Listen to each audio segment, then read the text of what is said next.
Anyways, typically what we do here is just introduce the elected officials that are here today. There's no, everybody's, all the council, whoever is invited, they can come, but obviously people have other commitments and things like that, so there's no rhyme or reason as to who's here and who's not. But I know Phil Curran is here, a member of our Common Council.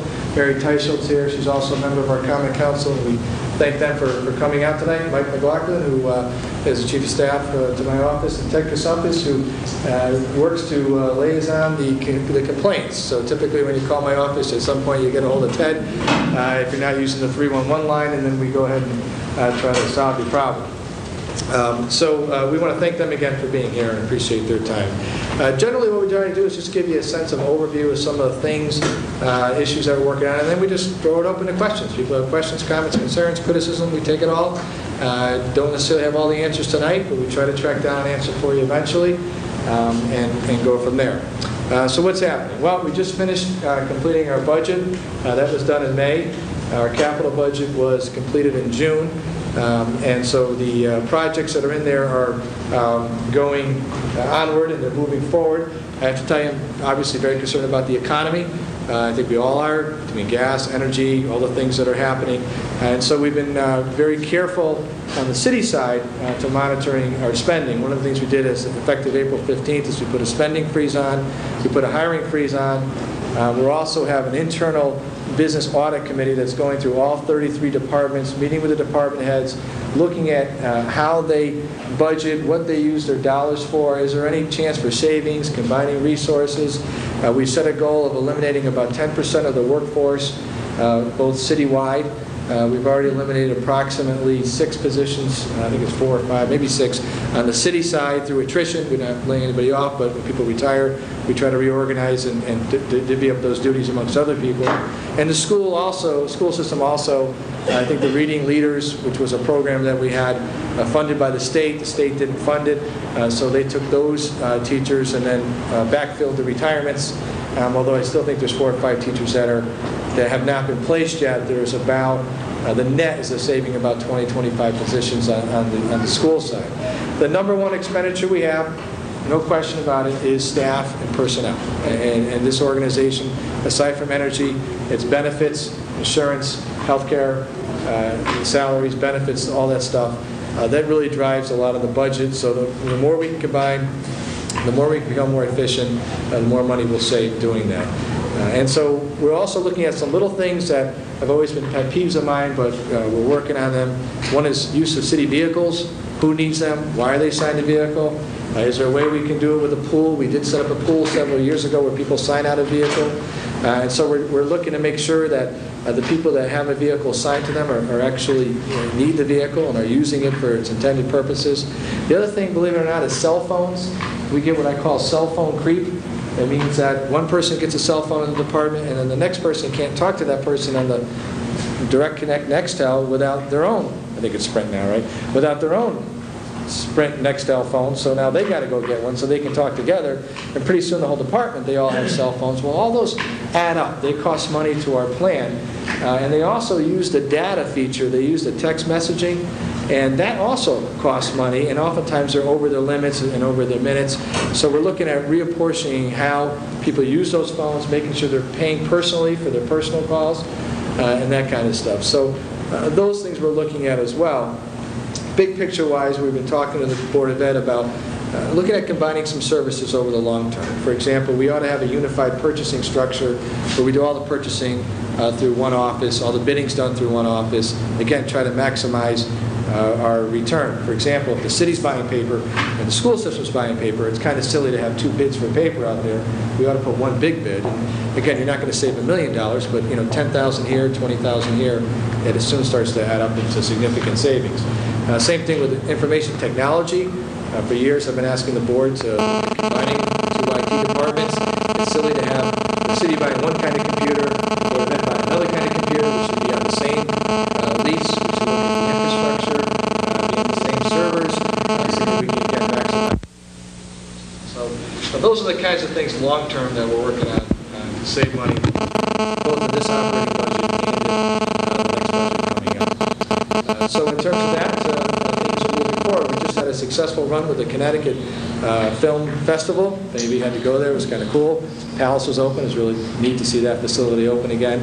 And we're having the Nutmeg Games, which will be July 26th through August 3rd. That has about 4,000 to 5,000 athletes participating. They bring their parents, so there's going to be activities all up and down Main Street, on our fields, and they have an Olympic-style game. We actually have a grand opening at Danbury High School field where they come in. I'm going to bring the torch for the last half mile if I don't die, running that in. If anybody knows CPR, if you could be handy, that'd be appreciated. And then we light a torch in the whole bit, so it's kind of neat, and if you're around town, you might want to check out some of the events and things like that. And so that should be a big event for the city. We're also working on developing the city economically. We continue to be in long-term discussions with several major corporations. I can't tell you who they are. I can tell you those things are looking rather positive, but that could change tomorrow, just the way that the nature of the culture of those groups work. But I'm feeling pretty optimistic about our ability to recruit business and retain business within the city. So we're kind of excited about that. We're having a great year crime, knock on wood. Of course, I say that. Tomorrow we have a major event, but in general, in spite of the high-profile things you see, statistically speaking, we're doing very well. And we routinely have one of the lowest crime rates, if not the lowest crime rate in the state. Our unemployment rate still is outpacing the rest of the state in terms of being low. So economically, we're doing well locally, but the national situation is causing a lot of stress on everybody. So those are all good signs for us here locally. Housing prices. First quarter of 08, we just finished an analysis. I know you're not going to believe this, but it's true. In Danbury, single-family homes rose 3%. The price of them actually went up. Now, you hear about prices dropping and collapsing. We're not seeing that here in Danbury. That may be true in California, Florida, Nevada, Arizona, all those other places, and it is true. It's happening. But locally, we haven't seen that happen yet. We do see a slight reduction in condominiums and in apartments, 4 or 5 apartments in a home like that. But in general, single-family homes have pretty much held their value, which is a good thing long run. It's a bad thing short run, good thing long run. I know that. And so that's pretty much the state of the city and state of the economy in about 5 seconds. So with that, if you have questions and concerns, I know you didn't come out here in the rain. Maybe you did, but what do you have? Anybody want to throw for discussion in general? Anybody have a particular issue? Lynn, you're always good at bringing something up. Sit down, sit down. After the rainstorm 2 days ago, from what I understand, that area down on Main Street near the beautiful park that you put in, it was under almost 3 feet of water.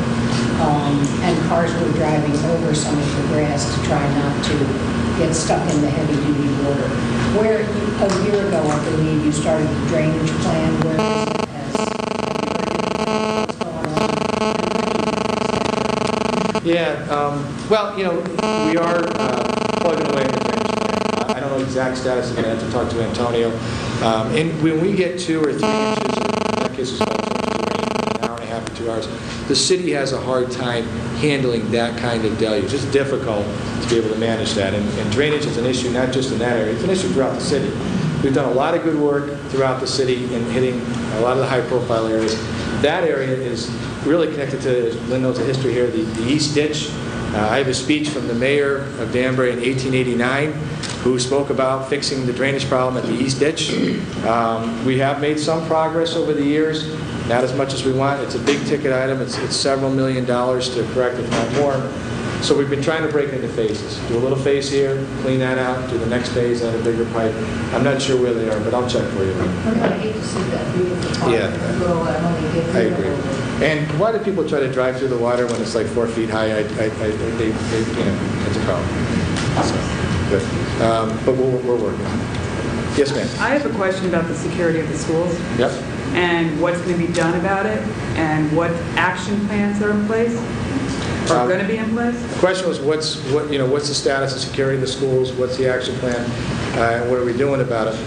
There's a number of things we're doing. One, and really, let me just kind of take a step back and say one of the issues we had was here at King Street, as it related to, and we have a pretty good beat on who we think we know who did it, and they were somebody that had access to the building. So whatever security plan we had in place wouldn't have mattered because they had access to the building. So that's one thing to understand that. But there is a larger a larger question about are we secure? And one of the things that we are doing is we're installing cameras throughout the city. We're also putting in the swipe card system for the staff, where you hit the little swipe thing, pops the door, and you go in to try to restrict some of the access to the building. The high school's already got their cameras installed. They have to order some servers and some equipment. They're doing that now. The cafeteria, for example, and I have to tell you, the incident with the bomb was terrifying for everybody. It was horrible. But what I really worry about is, God forbid, some kind of incident at the high school. Not a bombing, well, maybe with a bomb, I don't know. But the point is, we got a lot of kids there in one area. So, for example, a camera isn't going to stop them, but it's going to help us recreate what happened leading up to that. We also mounted cameras on the outside of the building as well to be able to know who's coming in, coming out, particularly around the exits and entrance. Each building is reviewing their own security plans, whether it be a lockdown plan, if there's something going active problem in the building, be it an employee or with a child.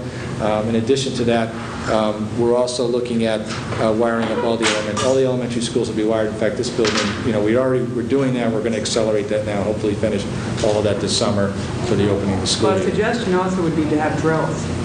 And have the children drill. I'm a teacher in another state, and our kids actively drill lockdowns, emergency evacuations, and the kids, from my understanding, had no clue of what to do in the situation. Yeah. I can't speak what school that is. I can tell you the high school, I know drills. We drill 3 or 4 times a year. In fact, we just had one last week, and we had one in the fall. We do 2 kinds of drills. We do the lockdown drill. There's a special code that goes through the speaker system. I know what it is. I'm not going to tell you what it is. Teachers know to keep their kids in the room. It's sort of a routine message that teachers will listen for. They drill that a lot. And then there's the evacuation drill for fire or that kind of incident. In the case of the bomb threats, what it showed is that we did a really good job at moving the high school kids around. Now, it's not perfect. Parents aren't going to be able to pick up their kid at the front gate and have us load them in, because our #1 focus is the child. It's not the parent. You're safe. You're in your car outside on Beckerley Street. No offense, but we care about the child in the building. I had somebody call me up and was yelling because we wouldn't let their child go from East Bay Gate through the school because they were parked in Beckerley and they didn't want to drive all the way up around. She was screaming at me. And I go, look, I don't care about your problem. I care about your child, and I'm not going to let your daughter walk through the building while we're looking for a bomb. I'm just not going to do it. So in that case, the high school worked flawlessly. If there are other buildings that haven't drilled, then that's something that the superintendent is going to certainly, I'm sure, going to impress upon them the importance of that. We are going to meet with all the principals 2 days before school opening in the fall to emphasize the importance of the fire drills and making sure that they're cognizant of what the evacuation plan is and that they actually practice it once in a while. Now, our fire marshal does go to every building. Well, I'm not talking about just fire, though. I'm actually talking about a bomb scare, going to a separate location and having an early dismissal where the parents, the kids practice it, especially kindergarten through 5th grade. Yeah. That's something we can do. One of the things that we did discuss during the debrief about all that issue was that parochial schools, we had to keep them better in the loop. We had to make phone calls to all the principals individually and explain what was going on. They were great, super cooperative, but they hadn't designated an emergency person in the room that the city can talk to when there's a broad system-wide issue. So communication amongst those folks has to be improved on, and we're working on that. But I'm going to tell you, we moved about 10,000 kids in about, 2 hours, hour and a half or so. It was a pretty good job, all things considered. All things considered. There are things that can always be improved on. War Memorial was one of those things that we can improve on. But I went down there 4:15 or so. Nobody was left. There was maybe, right, Michael, when you're down there that late, it was 4:15 or so, and there was not there. But look, we can always get better at it. It's something that we're always going to, have to be vigilant about. Unfortunately, today's day and age. Yes, ma'am. I think that the evacuation went very well. My kids go to this school, but my question is, we were told by the Board of Education that King Street Intermediate, because of the way we're set up, was first on the list to have the cameras and the buzzing system installed, and that it was going to be complete by the time we got back from Christmas vacation. And it wasn't. And we were told by the assistant superintendents that the reason was some type of incompatibility with the Honeywell system. Why one has anything to do with the other, I'm not sure. But how did the compatibility issue get solved within 4 days of the bomb threat? And why did we not have the cameras installed in the beginning of the year as we were promised? I don't know. I'd have to check with the Board of Ed about that. I haven't heard about a compatibility issue. Well, there obviously isn't one. It couldn't have been solved in, 72 hours. Well, they might have solved it in the 4 months since Christmas, though. I mean, we were always moving forward to putting these cameras in. That much I know because I inquired about them because we funded them. And so as far as there was a compatibility issue, I'd have to check on that. I don't know, and I'm going to guess that they probably have resolved it. I don't think they did it in 4 days. I think they've been working on it for months. Again, in this case, without telling you too much, I don't think cameras would have solved this issue, unfortunately. Now, that doesn't mean it won't help in another system, even for vandalism, which is a perennial problem in some of our buildings. Cameras definitely help in that question, and for peace of mind. Yes, ma'am. My children go to school on the King Street Primary, and that's part of the problem, I think. I thought the evacuation was handled wonderfully. The Honeywell system failed yet again, but thank God. That's not me, by the way. When you get the Honeywell call, that's not the city's call-out system. I know, I'm just venting. Okay, here. no, just so you know. The reason I'm venting is because I emailed the PTO and asked for a PTO meeting in June, and I was told that it wasn't any of the PTO's business. And from the new president, and then the principal from KSD called me, and she told me the same thing. Don't worry, we're handling it. And they sent home a very curt letter saying, yes, this was found, everything was handled well, we will investigate it, blah blah blah. Security systems will be in 10 days, which they were.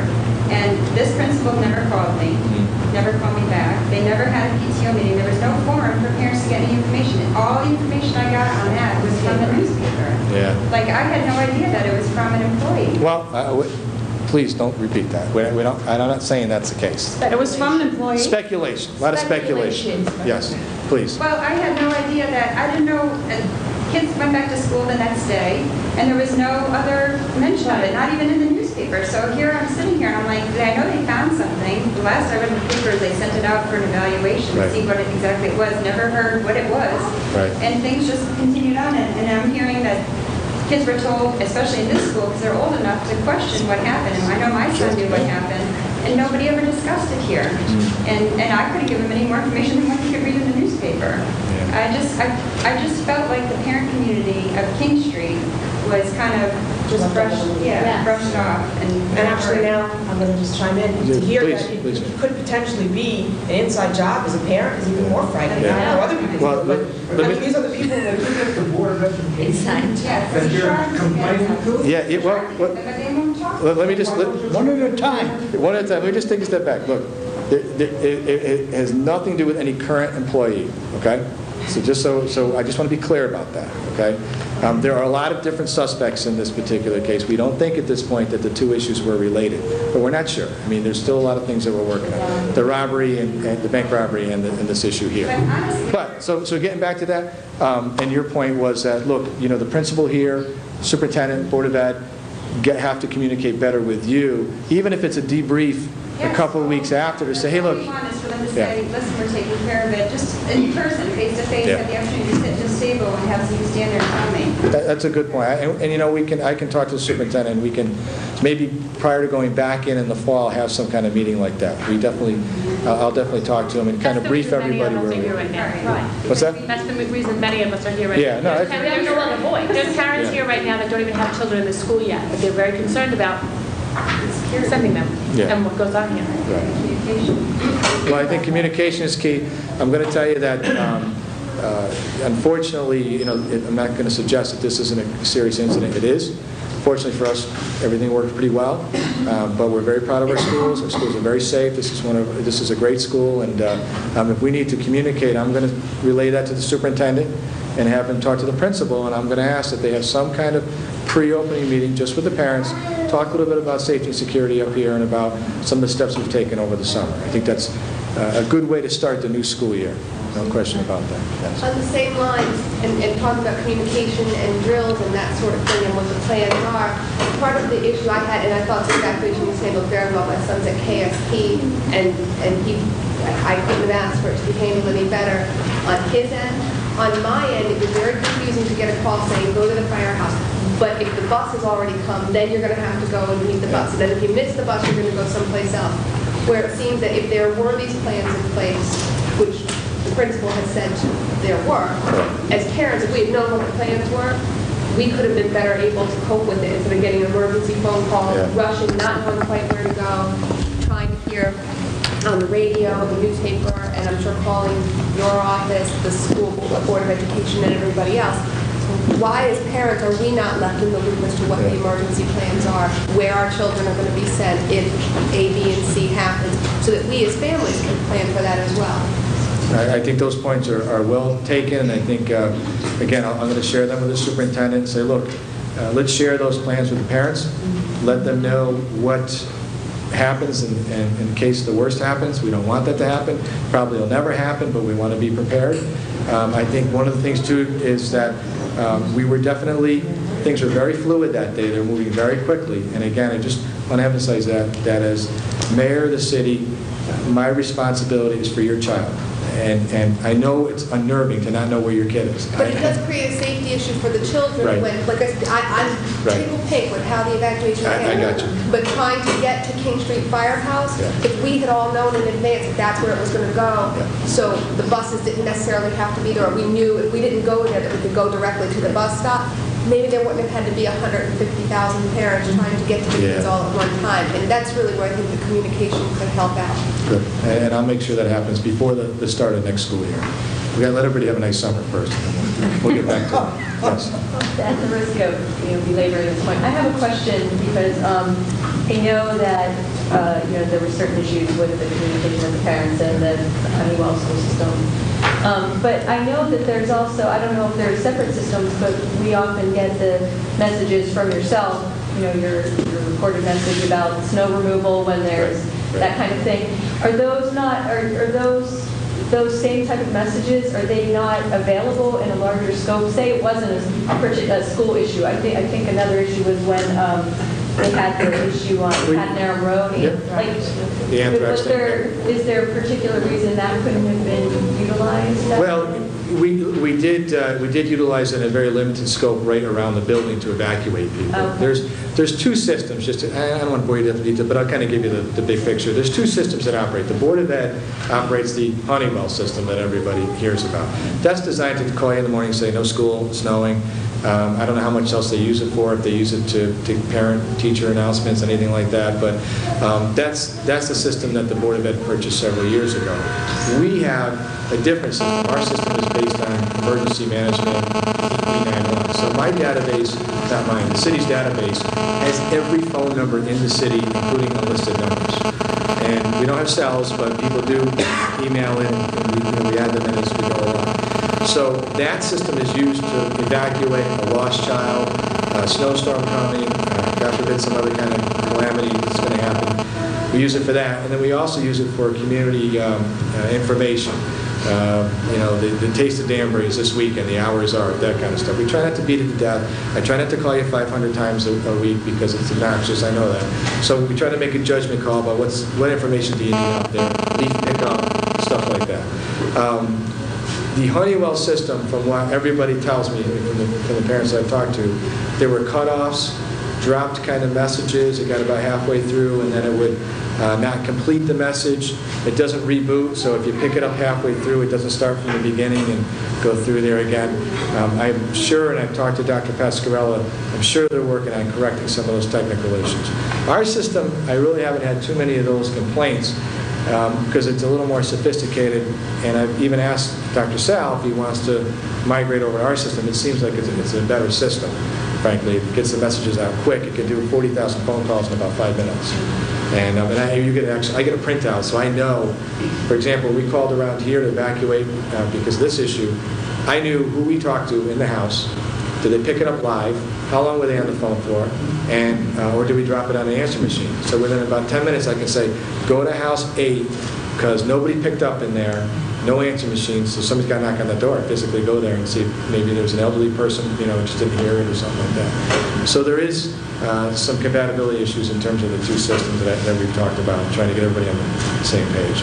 And not to just completely, I guess to completely beat it to death. Beat it to death. Beat it to death. Feel strongly about it, you came out and beat it to death. It just seems to me that if you're going to evacuate the entire city of Danbury school system, Yeah. public, private, and parochial, of 10,000 plus students, that should get a similar priority. Oh, by the way, we're going to pick up your leaves from your front yard. Yeah, I agree with her. I mean, this wasn't one school that was evacuated. I understand, but The entire city. I can't carve out people with school-age children. That's the problem. If the So whole if city I knew call, that, though. yeah, but the problem then is you end up creating a panic. You create a people that show up just to see what's going on. So you have to be very. We talked about that internally. Should we notify the whole city? And we really made a decision because the Honeywell systems, the school board said, look, we've got this system. We'll call the parents and take care of that, and it works and everything else. We made a decision to use it, to use the system in a very targeted way. Because the danger is people, when you have a problem, people will end up actually going out to see the problem. Instead of staying away, they get drawn to it. We didn't want to create an undue panic that way as well. So I understand what you're saying, and I'm not suggesting that leaf pickup is not as important as your child. I know. But we were really told by the DOE that they had that issue covered of being able to contact with you. They lied. By the way, and we have, from what I understand too, if you haven't keyed in your cell phone, do that. You can, I guess, go online and do that. I probably should talk to anyone stuff. I don't know a lot about it, but I think you can Check the box, because I set my cell phone in, but I didn't check the box, so I didn't call my cell phone. Yeah. And I have learned now, it does actually call all 37 numbers that we have at 5 in the morning. I use the Board of Ed's ear too. Yeah. Can you let them know also that cameras and alarms aren't enough? You actually need a person standing at the front door when the doors are locked and the kids are getting off the bus. Because my son gets off the bus and walks clear to the other side of the school without seeing a single adult. Sure. Sure. That's a building issue, and look, I always told the principals, you got a responsibility to secure your building. That's what we pay you for. And if he or she, wherever the building is, has a problem securing the building, they need to elevate that upwards through the Board of Ed to the superintendent. But I will pass that along. That should be a citywide policy for Yeah. schools. Well, I assume it is. I mean, if you're telling me that there's nobody at the door when the child comes into the building, that's a problem. There's nobody in the home, there's nobody in the office. I know at the high school, because I used to work there, we used to have to wait, with 18-year-olds, wait right out front. Mrs. Bacon has done a fabulous job Yeah. changing that, and there's one inside the building and one That's right. outside, but there's not a soul here, not even since this whole thing happened. I'll check into that, because that should be, other areas, do they hold the kids here before they? What's that? Do they hold the kids here before they let them go to, I mean, some schools, they hold them in one area with staff, and then Only if we're here before 8, but from 8 o'clock on, from 8 to 8:25, they just go. No, I've been here at 7 in the morning, and there's kids running around without any adult present, because I had a parent teacher on. That's a building issue, but I will talk to the superintendent on that. Yes, ma'am. I'm going to go back a bit, but and I don't know if it's just me that doesn't know this, but I wanted to know the day that we did have the bomb scare here. I'm a parent of a KSI students, 2 students. Was that a plan that you guys have already had, that that's what you're going to do? I know that, I don't know. Was that just spur of the moment, send them to the firehouse? But is that something that the city has always said to do, to get them to the war memorial? Or how do you think that went? And are you making a plan for something if there need be in the future? Yeah, we have a citywide emergency operations plan that we updated. We actually wrote it in 2002 after 9/11, updated it in I think in 2004 or 2005, Michael, somewhere at that point, and we constantly go back and revisit it. We have used King Street Volunteer Firehouse and the Paid Department there as a refuge area. That worked very Right, well. we've done that in the past. We've used the War Memorial as a refuge area as well. We've never ever had an all-city shutdown of schools. It's the first time when we desktop it, meaning we sort of model it in our emergency operations center, but we've never actually done it. So this is the first time I can ever remember doing it. And look, it was an extraordinary step. Dr. Pasquarello was not in town at the time. Dr. Glass was here. And I said to Bill, once they found the device here, I said, I want all schools shut down immediately. And so, for public, private, parochial. First time we ever did that, again, we moved 10,000 kids in the space of about an hour and a half pretty efficiently. Did we have problems? No question about that. There are the things that we've already quarterbacked and met and gone through from the city side. One of the things that we need is a liaison right from the Board of Ed. We have to have a Board of Ed person standing right by our side. We didn't have that because the Board of Ed people were on scene.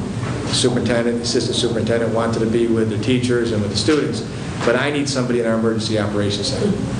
So that was one of the things right off the bat that we talked to Dr. Pasquarella about was, you got to give us somebody, even if it's not a school emergency, I want a Board of Ed administrator here to liaison back and forth, because some of these issues obviously touch Now, us. did that work good, or do you know that you do something different, like use the Danbury Powell building and split the city in half in a case like that by schools, or? I think, you know, You guys depending, talked about it already? depending on the level of evacuation, we did talk about splitting up and putting kids in a different spot. And our plan really says that we should leave kids in one spot. And the reason for that is that it gets too confusing for residents, particularly if you have streets closed and particular areas of the city closed. So you're in King Street, you hear on the radio it's PAL, you race over to PAL, but no, you can't. Everybody on this side of the city got sent to the War Memorial. Now you're racing down the War Memorial. You can't get there because of the traffic. So that's why we chose, and that's why we used the War Memorial for that. But we did have some things where we had people that were on field trips that came back late.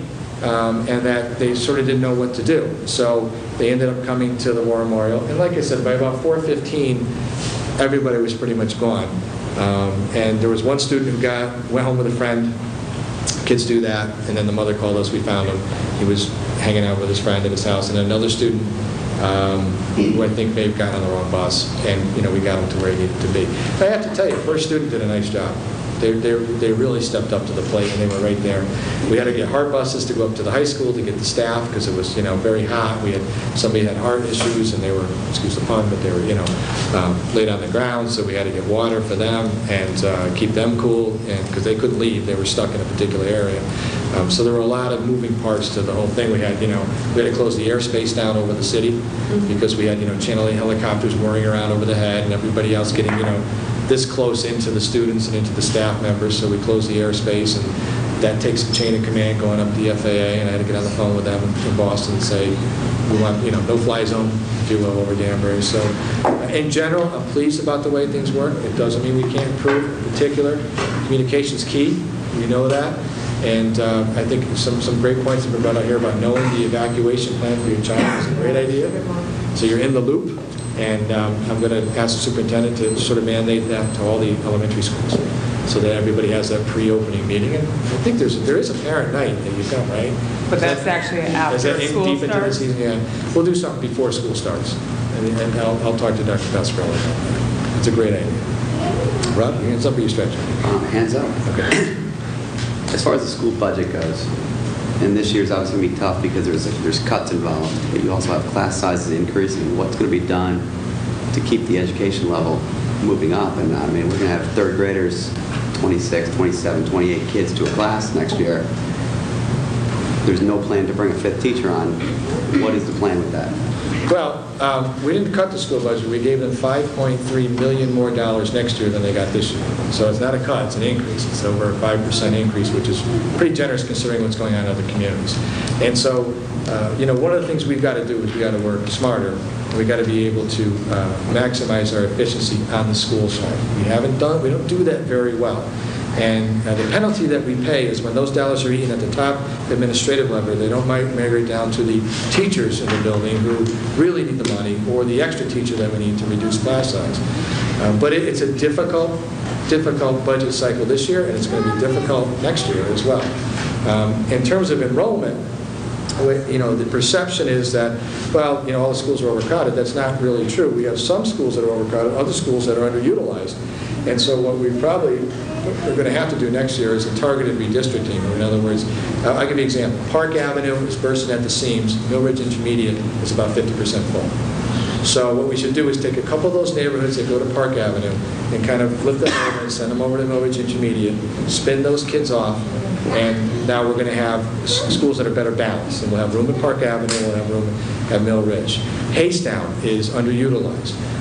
Pembroke is full. Same kind of thing. So you're not necessarily redistricting the whole city, because that's a disaster. Don't want to go there. Nobody's happy. People get upset that their child used to go to King Street, and now they're getting sent all the way down to, I don't know, make up another school. So we're going to try to target the redistricting to balance out the numbers. We already did that at Broadview, where we set up the STEM Academy at Rogers Park, and we had 300 applications for 110 seats in the STEM Academy. So how could we fit 110 more kids in Rogers Park? Well, because a lot of the kids that should go to Rogers Park don't. because they like to go to Broadview, so they sign up with their aunt or uncle and say that's their home address because they want to go to Broadview, they don't want to go to Rogers Park. So by creating a new program there, now people want to go back to Rogers Park because there's going to be an outstanding program there. So that's another example of how to reduce class size without adding new teachers and costing money. So, and then you look at the big picture numbers-wise. This year we had about 50 less kids in high school than we did last year. So there's actually less kids, although the perception is that it's big. The reality is that each year we've seen numbers drop slightly. We added the magnet school kids at our numbers, so you see like a 300 student bulge, but 240 of them are not that many. Probably 100 of them don't live in Danbury. They live in surrounding communities and come to the Danbury school. So in terms of numbers, we're pretty static, but it's where the kids are that become a problem. It's even King Street. Kids want to go to King Street School. The parents want their kids to go to King Street School. If we tried to send them to Pembroke, it'd be, they'd be very upset. So balancing the numbers in the building is important. Managing the dollars that we give the Board of Ed is critical. They've got to, frankly, do a better job at doing that. They, in my estimation, they've got more work to do. Is there a cap limit? It's like, is there a cap for, if you're talking 28 kids, does the teacher get full-time aid? Is there a number? Generally speaking, and our target goal is, depending on the group, high school is 25, going down to middle school to kindergarten and elementary school is about 20, 22 would be maximum number. But I'll caution you, when you hear people have 26 kids, 27 kids, you really got to count who actually shows up and is in the door. And by the end of the year, and I know this because I used to teach, I'd have 28 kids on my roll, but by May, I'd have 15.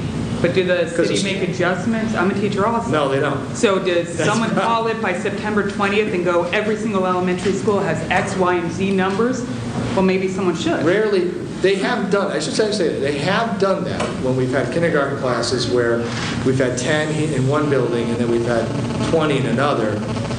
They'll try to reprogram a teacher and move them over to another building, but they're very reluctant and hesitant to do that. Or they may have 3 classes of 10 in one building. They could collapse those and have 2 15 classes and ship the other teacher to another building where there's a stress on the building. But it's very difficult to get them to think strategically that way. Actually, Dr. Glass does a nice job at that, but it's been a struggle to get people, you see it and you experience it. We used to do that a lot at the high school, but we were in the building, so it was easier. What about addressing the root issue, which is that I've lived in Danbury for 30 years. I went out of district for 2 years to go to Broadview when we lived in Rogers Park. I did exactly what people still to this day do. My younger brother, however, did not. Right. What about coming down to the bottom line, which is addressing why it is that parents are so apt to want to be sending their kids to Broadview versus Rogers Park, and sort of addressing the issues at Rogers Park? Well, I think there's a perception that there are issues at Rogers Park. And perceived issues as well, yes. Right, and the reality is that, both schools are very well run. Ed Robson runs a great school at Broadview.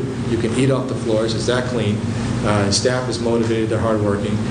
Principal Joe Krim has turned around Rogers Park. They've just added this new STEM program, which is an attempt to elevate the academics in the building.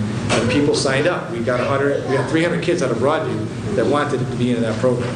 So you can tell. So that works. When you design programming that's successful, that works. The other thing we have to look at, big picture-wise, kind of go along with both your questions, is we've got to look at the way we deliver educational services in general.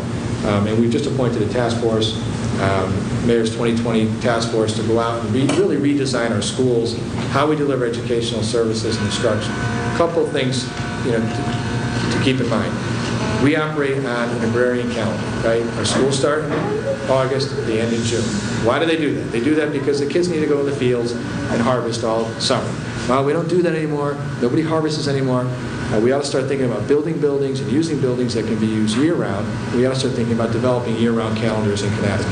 It's crazy to spend $25 million in a building and you only use it 8 months out of the year. It makes no sense economically. You also have to look at using buildings and breaking kids into smaller groups for targeted programming. So maybe we should have an Academy of Fine Arts for the high school level. Maybe we should have a STEM academy that would be in science and math at the high school level. And they don't have to meet at the high school.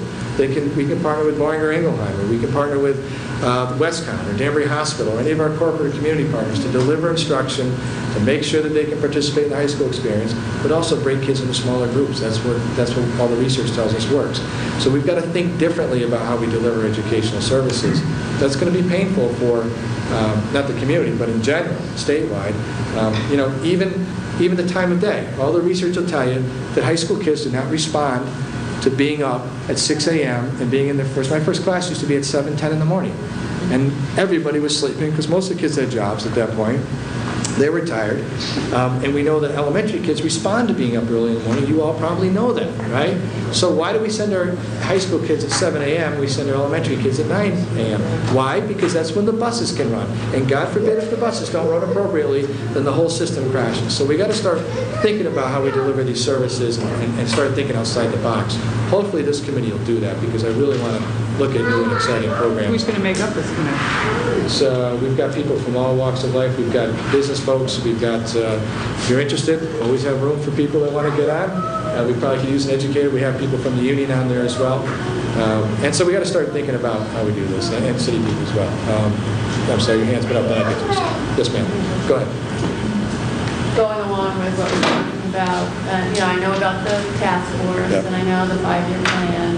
Right. And we have to start thinking about, well, we have kids that are middle school and high school, and starting to think about it is really getting kind of late and old for us, because we've heard about this for so long. Sure. So are there sites in Danbury that you are looking at to incorporate these ideas?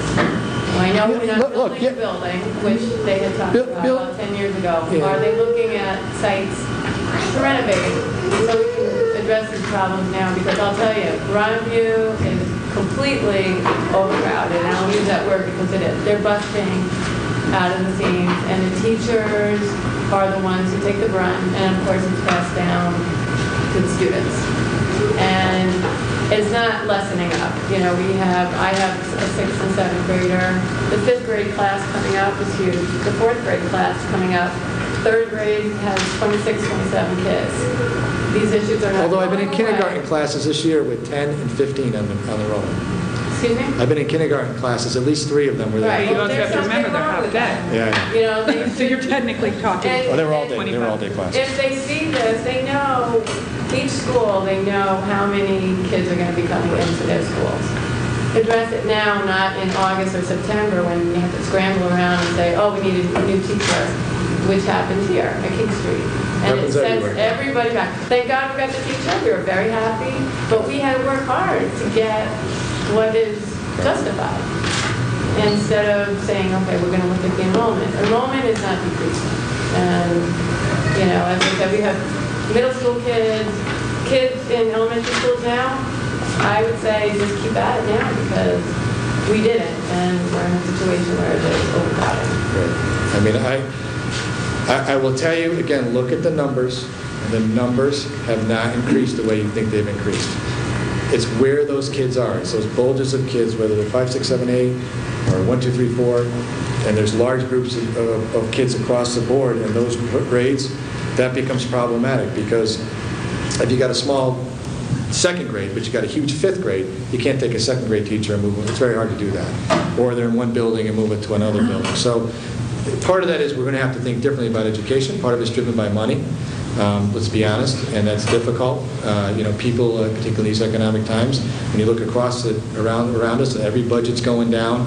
Bethel has just went pay for play on their sports. We're not Bethel, but I'm just saying, you start hitting that wall where people are frankly going to say, look, I'm not willing to pay for that.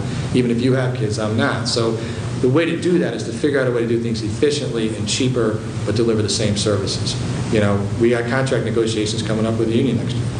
Okay, average salary increase for teachers 5.5% each year. I mean, that's expensive. We got health care benefits that cost us That's not. 20. What's a step plus your salary? It is. It's a step plus your. I just settled our contract, and let me tell you, we did not get that. We went 3 years without one. Well, I don't know where you teach, but I can tell you, I know it. Yeah, but you know what? You only got to work 25 years and you're out. Here you got 35 years, and you get Social 20 Security. actually. You get Social Security. Here you don't get to collect Social Security. Our health care plan is $22,000 per family. That's $22,000 to fund our health care benefit for our teachers. It's incredibly expensive. So somehow we've got to figure out a way to drive down costs, not compromise. I don't think teachers should. I think they should be paid. I'm not saying they should, but not compromise on that. But we're going to have to work together to do that. I mean, there's just no way we continue. Every year our health care benefit goes up 13, 14%. Wow. So in 1999 we were spending about $6 million on benefits. This year is $15 million. Wow. Next year it'll be probably 17.5, 18 million. So right off the bat, before I even look at what the taxes says, I got to find another $3.5 to $4 million just to fund the health care benefits for the existing teachers. Then you got to say, well, how much grand list growth, how much building do you have to generate to be able to fund that? The numbers get... Do they pay into their health at all? What's Do that? the employees pay into They their pay health? a premium co-share, sure. Who's your health care Yeah, provider? but they're paying 10% on a $22,000 policy. Or I think it's 13%. Who's the health care provider? Anthem Blue Cross? Is it? No, Cigna. It's yeah. Didn't you just change? Your hand was up. Go ahead. I'm Go ahead. butting in, sorry. Didn't the healthcare company just change on the teachers halfway through the year this year? Last year they went from Anthem to Cigna, so instead of in a And they had to switch doctors. Some of them had to switch who they used. And right. The way the contracts read it has to be equal to or better than the current level of service. So you can't just go from this plan to another plan. You have to be able to present to the union, a similar plan. Now the Cigna plan is similar, and so instead of going up $5 million last year, we only went up $3 million or something like that. I mean, it's still kind of a gig. So your hands, man. Yes, I'll give you a softball here. Yeah, really. So go back to the revenue side. Yeah. And you talked about the costs and the efficiencies, and we talked about the budget and whatnot. But so, maybe I could consult. I've seen that my assessments have gone up. I went through a property tax assessment and understand the process, and probably 30 to 40% of the assessment. So, I've heard people talk about the millages. Maybe it's been adjusted yet. Right. But my question is, with all the puts and takes, what's the up or down percentage across Danbury of the actual property tax here? What's the percentage How much is of it our going to total increase in this next cycle versus last year? for residential? The average home, about 60% of the homes who had about between a 35 and say 40% increase in their assessment will see about a 6.5 to 7% increase in their taxes. 6.5 to 7% from last year, over last year. All right. And so obviously you talked at the beginning about the plan of the capital here. What you didn't say, and I think you probably meant to say, was it is going to increase. It has to increase for all the things you talked about. Well, I mean, when you look at the infrastructure of the schools, I mean, we just did an analysis of, we got to replace just about every roof, every boiler, because for years we deferred basic maintenance. That stuff catches up to you every time. And you know what? You try replacing a roof in the middle of November. I don't know what you do for a living, sir, but you got to rush the bid. You're going to get hammered because they know you got a school where there's people getting wet, so they're going to charge you as much as they can. And so what happens is because you defer that maintenance, you end up paying anything done in emergency is not a good way to do business. This year we started a new capital plan. We borrowed a modest amount of money, $2.5 million, to start correcting that. So we're doing boilers here. We're replacing all the boilers in this building. We're doing a new roof at Park Avenue. New roof is $476,000 for one roof.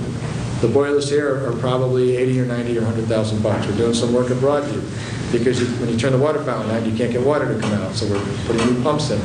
That stuff adds up really fast, and not counting bridges, roads, drainage. All the other issues that you have. And so you got to make choices and prioritize what's the worst. The way we did it this year is we took the worst of the worst. Park Avenue, I was over there in the middle of November, and there was water coming into the roof. And we chased the leak there all winter long, patching it. That one would stay, and then it would break somewhere else. So that's the worst of the worst. The boilers here are in rough shape. They haven't been replaced in 25 years. And they're more efficient, so we'll save money on fuel, but we're going to replace those. And so we're just going to, each year, click through and do the things that need to get done, because it costs you more to do it on an emergency basis. If these boilers go out, you can only imagine what it would cost us to hire somebody in a weekend to come rush it in, put a new boiler in, and you're going to pay double what you'd pay during. Yeah, so I wasn't aware that we're doing all that. So is your plan, public or pretty transparent to see, where we're doing and where we're investing? Yeah, we have it's a CIP, a capital improvement plan, that goes out roughly 5 years on the stuff that has to be done. It's in the back of the budget book. Everything that's double starred means it's a priority. Everything that's single starred means you can probably wait a year or two to do that. The total PAC CIP plan is $300 million. Okay, that's roofs, boilers, basic things, and we chose to do weather-tight things first, like a roof and a boiler, because then you don't have mold issues, you don't have health issues with the staff. Once you let water come in, you end up getting mold, and you get sick buildings somewhere. But it's extensive, and these are tough challenges. We're going to have to, we're trying to be measured and nip at them once a year, so that we don't break the bank. But it's difficult. Thank you. Before you get too far away from what Barbara said about class sizes, I just want to go back to it, about how it's done and how the teachers just get slammed all over the place. We at King Street are losing all of our new teachers that we just got. And in this building, we got one new teacher and we're losing him, yet the school board knows that we're taking 4 second graders and they're shoving them into 3 third grade classes. And they're taking our new teacher and moving him to a third grade class at a different school, leaving these parents of the third graders to fight to get a new third grade teacher to bring it back to the 4 classes that it presently is. And he's moving to a school that you had just mentioned, sorry to interrupt, that is half full, Haystown, didn't you mention? Well, it's a little bit more half full, but it's underutilized. And he's teaching third grade. So we're losing a teacher that we just got that's familiar with the school. They're dumping him off to another school when they know that they're going to have overcrowded third grade classes this year, but they're leaving it up to see how hard the parents are going to push and scream and yell to get another third grade class. And if they're successful enough, if the squeaky wheel squeaks enough, and they get a third grade class, it's not going to be his. They get another new teacher to have to come and join this building. And that's just not, I don't think it's fair how they switch the teachers around. There's no familiarity. And when teachers work hard to get to this building, because King Street, obvious, is the creme de la creme place to work as far as teachers are concerned. Great school. It's not fair to take teachers out of this building when they know darn well they're going to need them, and put the onus of the responsibility onto the parents to fight to get teachers back. And if they don't fight loud enough, well, then the classes stay 26, 27 kids. And if they do fight loud enough, then you get some first-year teacher in here to teach the kids. I just don't think it's fair. The only thing I can tell you is we appropriate money to the Board of Ed. They make these strategic decisions. If I can make the decision, I give you a third grade class tomorrow. But I don't get to make that. I can certainly socialize this over there, and I'll talk to them about it after tonight. And again, the number is 5.3. That's $5.3 million more next year than they got this year. I like to know where it all goes. Well, if somebody can tell me. Who watches how they spend it then? The Board of Ed does. That's why they're elected separately. And by state statute, we don't have the authority. Knowing what I know about the school district, I would love to have a line item view, right? I'd love to be able to take their budget and go, not doing that. Yep, we need that. That's important. Yep. I know what he does. He's better find something else to do. And I can manage the budget. But I don't have that luxury. I cannot direct them to spend it on certain things. I can only give them a lump sum. Are you in charge of him? No. Who's in charge of him? The Board of Ed. So in other words, you had nothing to say to him? I don't hire him and I don't fire him. I mean, I can ask, and I will. I'm going to mention it to him, along with some of these other things that were brought up.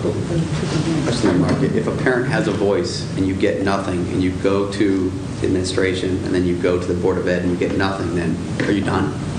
I mean, because there's a big problem. A big problem at the schools, communication-wise, involvement and everything, and it's glaring. If you look at KSP, KSI, it's glaring right now. Yeah.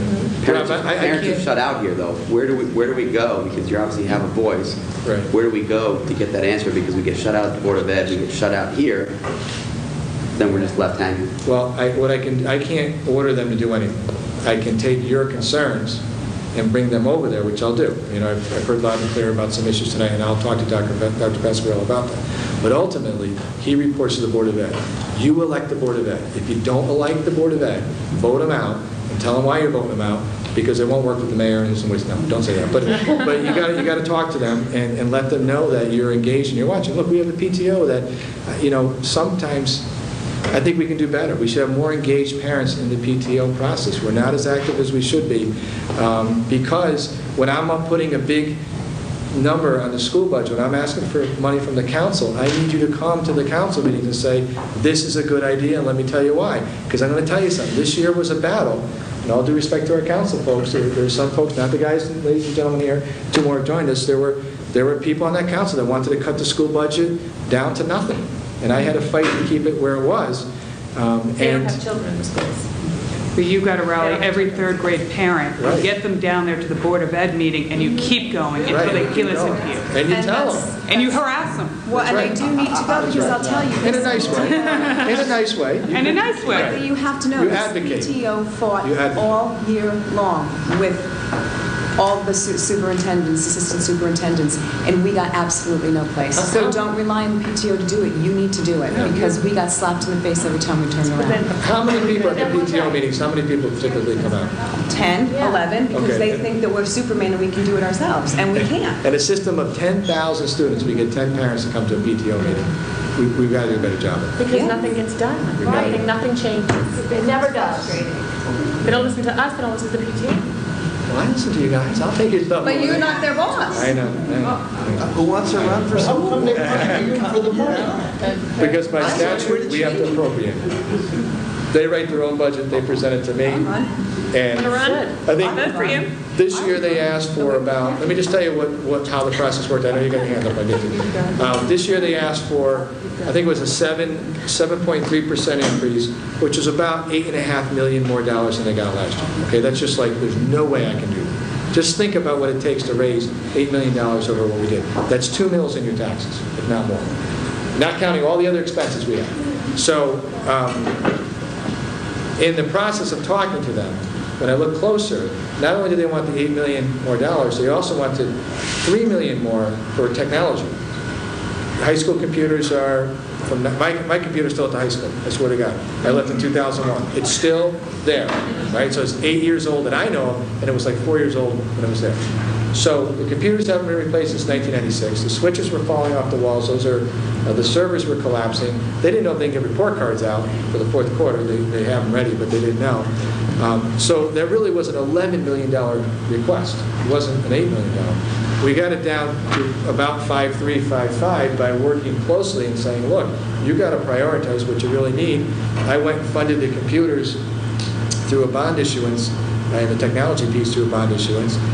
But still, we can't sustain that kind of spending. It's impossible.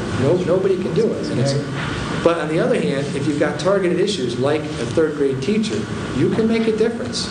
I'm telling you, pick up the phone and call those school board members. Tell them that you get a petition up, bring it in there, tell them you want it done. They just need to feel, the love. But let them know. Let them know that you're watching and you're concerned. Okay, Jean, go ahead. I'm sorry, I have to take this completely off the topic Feel for a free. minute because I have Go to go. What brought me here tonight is that I really feel like in Danbury there's been a major crescendo in the racism, and I know I sound like a broken record, but about a year ago, 2 local access talk show hosts were cited as basically saying the Hispanic Center should be firebombed, that the immigrants' rights supporters should be shot by snipers if they march down Main Street. And then you see all the comments on the News Times. Don't read those comments. And then what really brought it to more of a personal level this week, a friend of mine who's a legal permanent resident here in the United States, has been here 25 years. He's an elderly man who is looked to many as an elder, a teacher, and a civil rights supporter, was using the computers at the public library, which he does all the time. He had a disk sitting next to the computer. He had to get up and use the restroom. He came back to his computer. The disk was gone, and there was a message on the computer that was extremely disturbing. Somebody had obviously been watching him, saw him get up, and left a message on the computer for him. And most of it was rambling. I just want to kind of read the most disturbing part of it. He said, The Panama Canal was sold so we might sell back Spain under Juan Carlos, Puerto Rico, Cuba, and perhaps the Philippines. Free tickets home to your country are provided by Lufthansa Airlines. Seek your assistance at the reservation desk or wait to see if someone like General Pershing, Patton, and MacArthur would do what they did back then, just round you all up and march you back to your native countries. Why should we pay the expensive airfare? You are simply too much of an expense.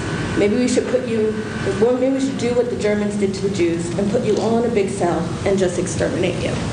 This was left on his computer at the public library. Now, this is somebody who I love very dearly. He's a wonderful man.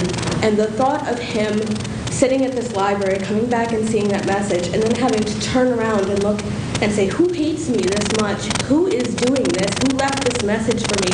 And not feel safe in a public municipal building because he doesn't happen to have white skin is extremely disturbing. And so my question to you, Mayor, is you are the mayor of the city. You are supposed to be setting the tone in this city. You're supposed to be showing leadership in this town. I know that you cannot control what people say. You cannot control what people think. But you can set an example. And I want to know right now, what are you doing to kind of combat this kind of environment in Danbury? What are you doing to try to address this tension in the city and try to get people to think in a halfway human tone? Well, let me just say that that's just a horrible situation that gentleman had to go through. And it's ironic because I just had a discussion with our library director tonight about some of the people that have been hanging out in the library because we had an event down there before I came here. But, the fact of the matter is, it's too bad we couldn't, track down who did that. We could ban them and all that other stuff on a personal level. But, on the big picture level, people, that are passionate about an issue on either side have got to tone it down, for lack of a better term. And here's the problem. The problem is that there's nothing racist with being concerned about the issue of illegal immigration. There's nothing racist about that. That's right. But, let me just finish. But the problem is, when you try to have a discussion that's up here, is that there are 20% of the people that will use that as a segue. They'll use it as a wedge to who are racist to start spouting raceful, hurtful things. I'm not saying that's a direct result of this. I'm just saying you see it on the News Times boards and all of those stuff. On the same token, there are people on the other side that throw around the term racist all the time. They call people racist. They don't even know them. So I think when I say we have to tone it down a little bit, I think there has to be a recognition by people on the far left that say, okay, there are 67% or 60% of people, or however many people, there are legitimate people that are concerned about this issue and think that it's a disaster, immigration policy is a disaster. We respect you. We agree to disagree with you, but we respect you. There are 20% of the racist people out there, and they're disgusting. That person's disgusting that did that, and they cannot participate in the conversation. You can't give them any power. You can't listen to them. I mean, you can't stop them from talking. They're going to talk, but they can't. They can't.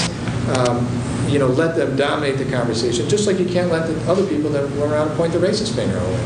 There's nothing more horrifying for me to have somebody call me a racist. It's horrible.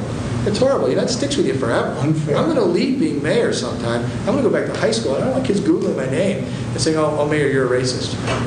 That's awful. That's just as stigmatizing, even to our council people who are businessmen and women and business leaders. They don't want to be called racist either. May I interrupt you for a minute? Let me just finish. So that has to be addressed. And on the other side, there are racist people. They're out there, and they're disgusting. And when they do something racist and disgusting, they need to be called on. And together, we can accomplish a lot more of that in terms of dialogue than we can by constantly going back and forth about that. Look, Gene, you and I don't agree on this issue, but I respect you. You know that. I taught you in school. You're brilliant. But I respect that. I respect your opinion, and I let you always speak. And you really do shed light on some things when you're discussing things. And sometimes we agree just to disagree, but that doesn't mean that I don't respect you. But we have to teach other people to have that same attitude because the dialogue is frustrating. And there are racist people out there. There's no question. But may I interrupt to say that what you just said seemed like you were saying this is what you can do, okay? Like you're putting the onus on the other people. Right. What I'm saying, I'm asking you, what are you doing in a leadership role to bridge the gaps, to create dialogue, and to kind of stand up? And I mean, I know the history of Danbury. I know your father marched in the parades when they had to do with the race riots. You know, he marched in the March to Defend Racial Unity.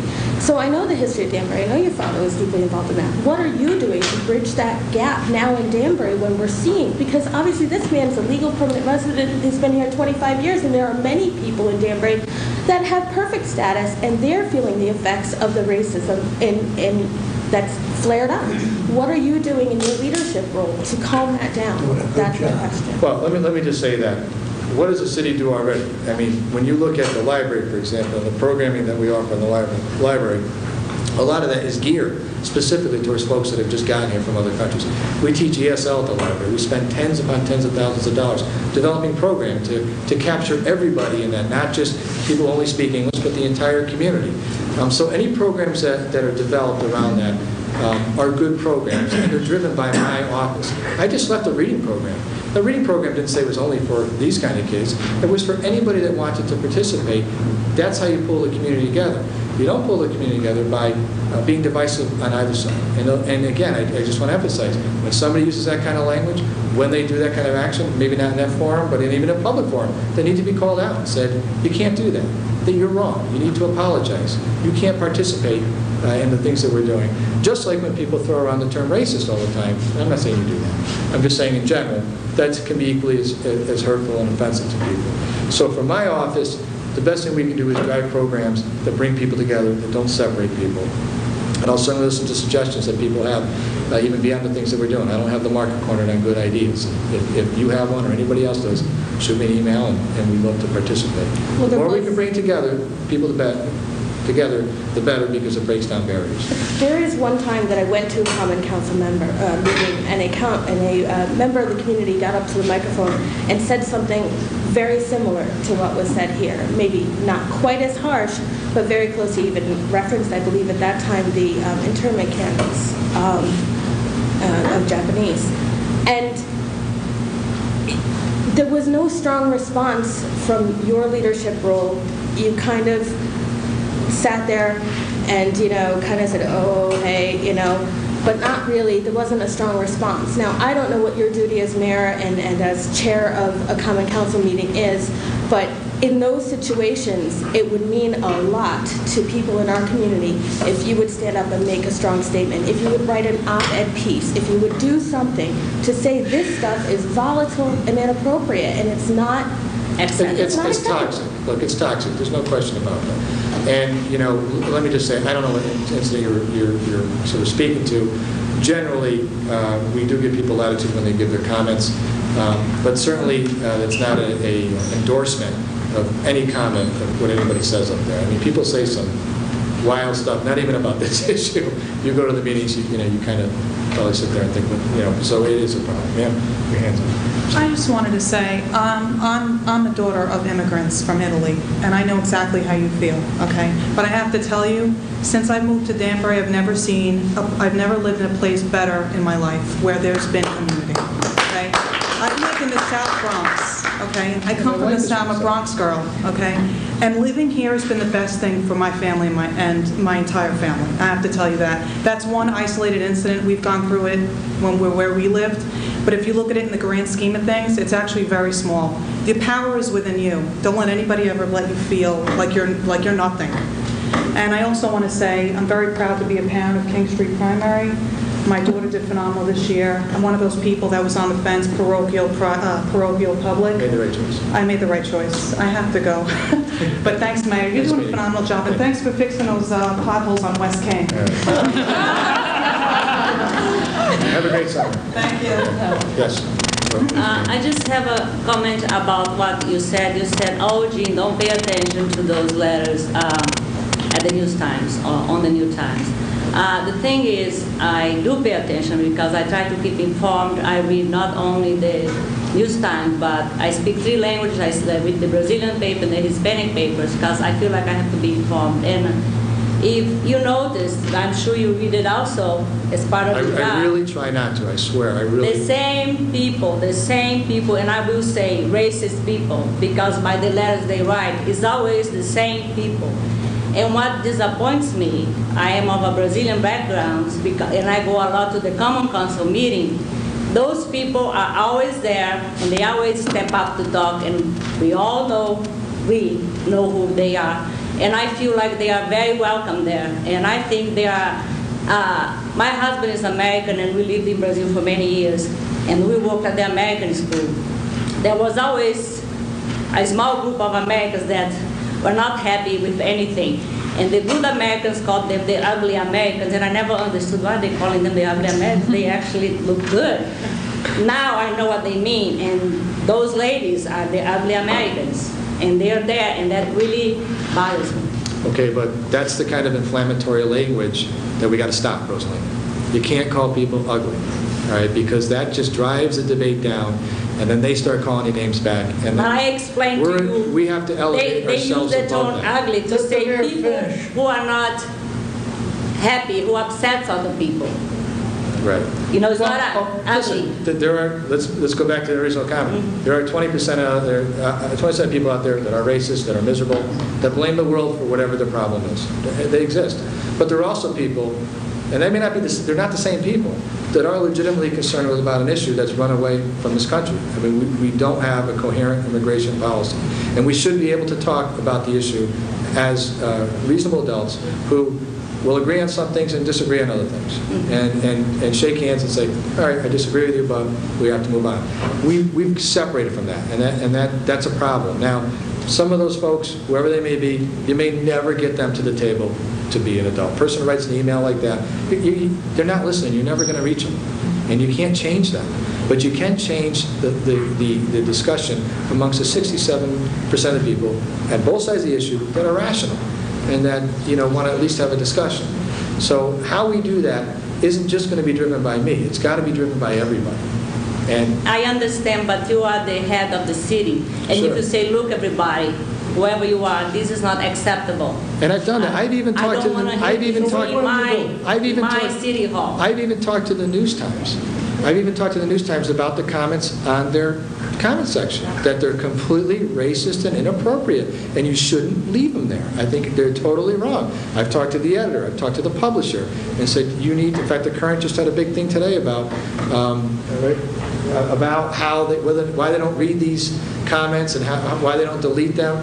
And, I don't want to get to the technicalities of why they don't do that. The point is, I'm as deeply offended as you are. On both sides.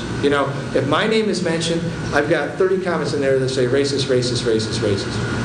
How do you think that makes me feel? I mean, that hurts.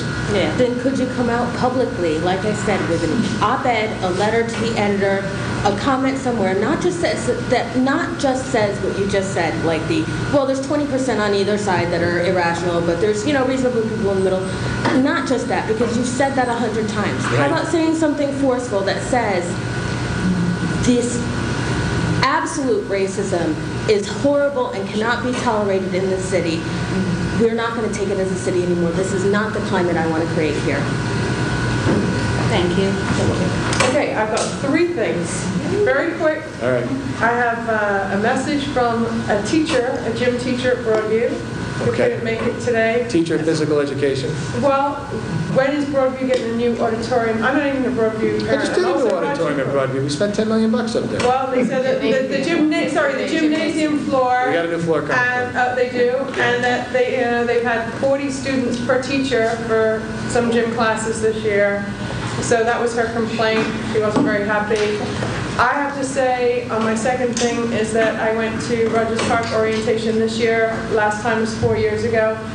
I have to say I was very impressed, so there's a good one for you. I thought that the school, and Mrs. Jopin has turned the school around. I know they've had a lot of renovations, so I'm really actually pleased, and I think that Rogers Park is just as good as Broadview, and if not better now, with the STEM program. And then my third one is, we keep talking, these guys are talking about, the overcrowding of classrooms at King Street. I also have a 3rd grader here who's going to 4th grade, and they are apparently going to lose a class as well. And I was one of the parents with Barb here who was petitioning out here on the first day of school last year, and I'm prepared to do it again. And it took 5 days for them to get us another teacher. last year, and I don't want to go through that again. That's what we go back to. Let's keep Mr. Hammer here. I know he's going to have a position here at some point, whether it's going to be with 3rd grade, 4th grade. We do not need to lose the teachers here. And I will bring that over to the board. yeah, there's going to be a position somewhere, and that's it. Thank you. I'm not going to talk about school anymore. I'm switching gears. I got a whole new subject. Just note down the meeting. Police department. Yes. You have a very high number of police officers in the police department that are very poorly trained in domestic violence and domestic abuse. They're also a little sexist. And I think that you need to do something about cross-training the police department and have them work even maybe 1 week training either in the Women's Center or in the courthouse with the representatives for domestic violence. They are very misinformed in the field with the information that they hand out, with the way that victims are treated, with the way reports are written up, and women pay a very high price on the other end. And there are a very high number of police officers that just really don't care about it. Police officers make a lot of money. They are the one person that stands between a very bad situation when they arrive upon it. And quite frankly, a lot of times they cause more trouble when they get there than that has already gone on. And something needs to be done about the police department in regards to how they respond to domestic violence and how very misinformed they are regarding it. I will bring that to the chief, and that's something I can do something about. Let me dig a little deeper into this, find a little more about this. I will tell you that in my tenure, we've hired more women police officers than ever in the history of the city. We have a lot of female officers out there. I don't know if you spotted them. In this pool of new officers that we're getting ready to certify, there are a lot of females as well. We've also ordered up training, which touches us a little bit for the fall, for every single department, every single employee, sensitivity training. We're bringing in a consultant that's going to start with the police department. She's wonderful. She does ride-along, particularly for the sexism side. She does ride-alongs with the cops. She really gets engaged with them and does a whole program designed to try to elevate a little bit of their delivery services, I guess is a good way to say it. Not trying to beat anybody down, tell them they're wrong, but trying to get them better training and so to recognize the things they need to train. So part of what she does is that. We also have a victims advocate as well that works in the police department that specifically does. And the victims advocate is the person who said they are very highly in need of cross-training in that department. We'll certainly, again, I'm going to talk to the chief and the deputy chief, and that's certainly something that's doable, no question about that. So, absolutely. That's good points, thank you. You're welcome. What else? What else we got here? Anybody need a back row? I'm just kidding. Greg Seabury, Fred Visconti, both council people are with us, as well as Louise McMahon, who's the first ward council person as well, so they've joined us also. I just wanted to ask a question. Yeah. Being we're talking about money all the time, this Hispanic Center being funded. Now, we're in the ICE program now, right? We have been endorsed by the Boston office for participation in the program.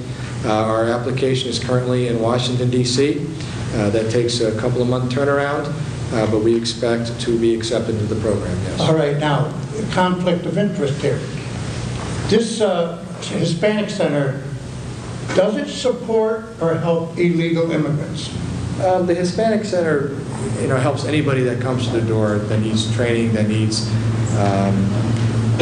services that they offer. So you can't really say that they're only serving folks that are here illegally. They provide a myriad of different services. We reserve the right, I think I speak for the council, to go back and look at that issue again in terms of their funding.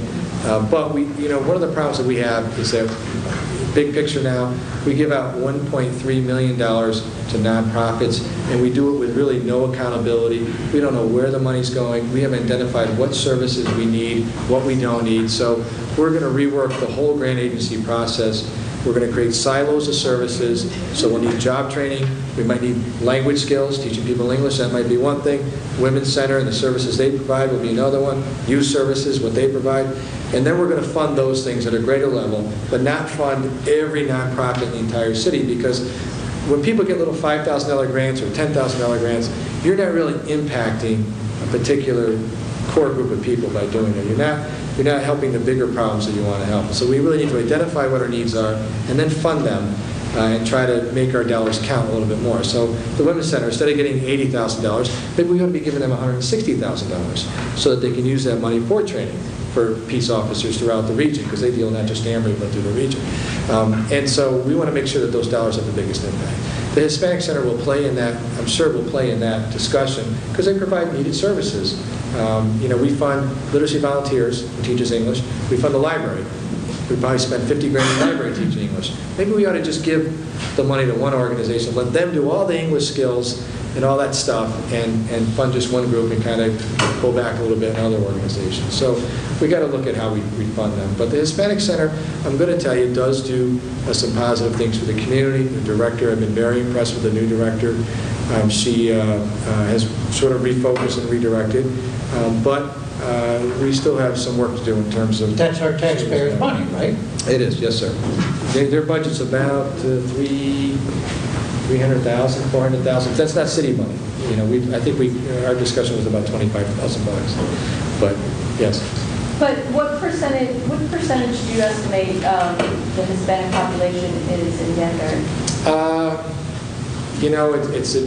Like I say, it's a moving target. It's difficult to calculate only because there is a lot of mobility. But if you looked at the latest report, we're about 67% white non-Hispanic, about 25% Latino, and then 6% African American. And we have actually a large Asian population, but keep in mind, Asian, they categorize Indian and Pakistani folks as well. So I think we're about 12% or so. That's just how the Census Bureau does it. So a quarter of the population is Latino or Hispanic. I think that's fair. Apparently they're doing a considerable amount of work amongst the population there. They do. Look, my father started funding the Hispanic Center 25 years ago. So, they got off track on their mission probably 2 or 3 years ago. And once that happened, it became problematic for the council, and I didn't fund them this year because we never restored the funding last year. And so, in the budget process, the council, made a decision that they didn't want to fund them coming up because we're looking at, retooling this whole process, because there's no accountability. We're giving people money, we don't know what services they are providing, and we want to really target our dollars, particularly as the economy is shrinking, to providing the services that we need. So it's a challenge. Yes, the Hispanic Center, like many other nonprofits, also receives private donations. Yes, they do. To provide other services that the And state money. don't fund, right? And state money as well. And state money. State money? Oh, sure. Yeah. Absolutely. Yeah. So that'll be an ongoing discussion. Okay? Real quick, I want to talk about the bonding. Al, am I going to make like your greatest hits? Real quick, real fast. Be nice. I'm always nice. Come on. This year you bonded, we had 5 bonds that came out to be $2.5 million, which is you broke it into $500,000 apiece. One of those bonds was for the new computer equipment at the school. At Danbury High School, correct. One of them. As opposed in previous years where, bonds of, let's say, $2.5 million would have went to a referendum, which would have had a say on yes or no. Was there some reason why these bonds were presented the way they were in terms of like $500,000 pieces instead of, let's say, 2 $1 million bonds and 1 $500,000 bond that could have been voted on by the council? Yeah. The reason is that our charter says that anything over $500,000 has to go to the voters. Right. So you can't, you have to have a single project or 2 projects that aren't connected. So, for example, on the roof one, it's the easiest one. You have the roof at Park Avenue and you have the water pumps at Broadview. Total amount adds up to $500,000. 2 separate projects that don't exceed the $500,000 cap. That you can do. You couldn't lump everything together in 1 million. I mean, you could, but then you'd have to go to referendum. Right. Well, referendum cost about $35,000 to run, and by the time we did a referendum, it would have been the fall. So we wouldn't have had, for example, computers at Danbury High School. So we could have put it on the November ballot, but by the time we actually vote on it, go out to bid on it, and do the computers, students would have high school to the middle of the year. You probably wouldn't get report cards. And same thing for the roof at Park Avenue. You'd have a leaky roof. And I have to tell you, I think that our council people, as participating in representative democracy, we shouldn't have to put a roof replacement up for a vote. I mean, I think we should constantly be looking at our infrastructure and changing it over and changing it over. Bigger projects like a police station, like a new school, like a parking garage, that should go to the voters because it's big in scope, and there has to be a community decision about doing that. In this case. And I'll just give you some background on why we did it this way. In the charter revision process, if you're following that, you notice I recommended that we spend $2.5 million. We were always under the assumption that there was an annual cap of $500,000. But when we went to our bond counsel, who's been our bond counsel, our lawyer for 35 years, or 30 years on this, my father appointed him in 1978, he said, and Rick Gottschalk, who had been our corporation counsel for years, said, oh, no, there's no annual cap. It's per project. And I said, well, why didn't anybody ever do it that way? Why do we run referendums for even the smallest projects?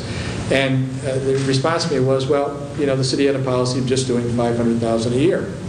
So for us, this was a matter of policy. It wasn't a matter of whether you could do it or not. In fact, the bond counsel said, you certainly can if you wanted to. And that's how we opted to do it this year. I would sort of challenge people and say, look, of those projects in there, which one would you cut? I mean, you got to do a phosphorus study. You know that. The DEP is going to order us. We got the order in hand. We need computers at the high school. We need police equipment and firefighting equipment. We need a roof. So it wasn't like we were out spending money on sort of frivolous things. I mean, these are the nuts and bolts infrastructure that we need to manage the city. It's new. It's different. I understand that. Some people didn't agree with it. I respect that. I think even the council, all the council, voted to fund more than $500,000, and 2 of the votes were unanimous. So I think people generally sort of didn't like it, but agreed that, yeah, you can do that. It's different. Look, there's no question about that. Well, one more follow-up. I know with the computer equipment, because I was watching that a little bit, with the computer equipment for school, it seems like that's one part of the phase of a master plan. It is, yes. Yeah. Let's just say, why couldn't they just give you the entire plan, give you the price tag for it, send it up for referendum? I can't remember the last time anything that went up for referendum didn't pass. Give us the whole bill, send it to the voters, let's vote on it, and let's just get the equipment updated, and let's not do this phase stuff. Just give us the entire bill, give it to the referendum, let the people decide, and let's vote on it. Well, you could do that, but again, the earliest you'd have a referendum would be November. And well, unless you set up a special town meeting, a special referendum in January or July or May or whenever we had a referendum for the primary. Yeah, but you need 60 days to notice it. So right, you have to fit in a timeline. But yeah, you could do it before November, but you're going to spend $35,000 running a voting thing, and if it goes down, then what do you do? Then you got kids that don't have computers, and I don't think really that's a decision. I think it's a decision that government ought to be providing computers to kids. And I think we need to do that. And when you look around what's going on in the rest of the communities, whether it's Bethel or Brookfield, I mean, people are just voting no because they're so frustrated with the economy, and that's going to have deep impact on those school districts. And again, I think these are infrastructure nuts and bolts things that the government ought to be doing, and the council is perfectly capable of making a decision whether or not they should fund it or not. If people aren't happy with the decision the council made or I made, we'll vote for us a year from now. The way it goes. Thank you. Any other questions or concerns? Well, I appreciate you coming out. Let me just say to the King Street folks, I heard you. I'm going to take this back. We will definitely have a meeting before the beginning of September to go over these evacuation plans. I think the superintendent ought to do all elementary schools, and we'll try to bring in the parochial schools as well. I think it's a great idea, and we'll work on. I don't have a Honeywell update for you tonight, but I'll find out where they are and making sure that system is going to work the right way. One of the things I said to the superintendent, I'm trying to beat this to death because I know we did, but I said, look, if people hadn't entered into their cell phone numbers into the system, are we taking proactive steps to get them to do that? Because if you just have the home number, you're working during the day. You're not going to get that call. And so that's one of the things that they're going to have to do some outreach this year. And you can get text messages as well as emails too. The system send all that. So I'm going to take that stuff back. I'll try for the third grade teacher or fourth grade teacher. I'll do the best I can. Would a petition help? Yes. Like if we Absolutely. got a petition to keep him here and the second graders... Why do you guys say no? They did it already. Mr. Rollins, they got Who did they give the petition to? KSP. to the Board of Ed. They gave to It the got Board of Ed? nowhere. They lost 2 great teachers. It is like Big, talking really to a good wall teachers. with the board. To the same He's a school. great teacher, and he's Well, one of them great. to that He's school. a great teacher, we want him. And he's a male teacher. And that's the Well, he same- is helping kids somewhere else in the district. But he wants to stay here. I know. I'll tell you what. We're losing all our male teachers. Yeah, male teachers are a hot commodity. We need I gotta come male back to teaching. teachers. Yeah, I don't even have Mr. Hammer, and I don't even know if my child will ever have it, but I feel it's important for him to stay here. I can't promise. I have about as much pull as you guys do on this, but I'll at least raise the issue. You're in trouble if you have as much pull as we do. You're the mayor, and we have Well, it zero doesn't work pull. that way in Connecticut. Superintendent runs the show. So what should we do? The response back on why not is, did you respond back? No, I I will. If you guys, you can email me and I'll email you. Give me a couple days to work on it. I got nothing. They're meeting right, I think they're meeting tonight, but I'm... Ooh, let's go right now. Come on, let's go. Can I ask you a quick question? Is the STEM Academy in fact happening? Because there's a lot of mixed... And I was just told by an employee in Broadview that they didn't get enough kids signed up in Broadview. That they No. The bulk of, that's not accurate. That the majority of the kids that signed up were not this part, and it may not be happening. I'm hearing that at the same time as anything No, that's it's, I happening. mean, I talked to Dr. Pasquale 2 days ago, and he said it's happening. So, I mean, he didn't say, hey, we're not going to do it, we didn't get enough kids to bite from Broadway. Well, the deadline was a couple days ago, so now I'm wondering if you just say that. Friday late afternoon, somebody in Broadview, because my child hasn't been signed up custody. They're not going to sign it in custody. But what they honestly could do is have days. It's happening. Last I heard it was happening. I'll check on that too. I'll check on it. Yeah, but you have no pull with the school board. I have no draft. All right, thank you very much. I'll be here.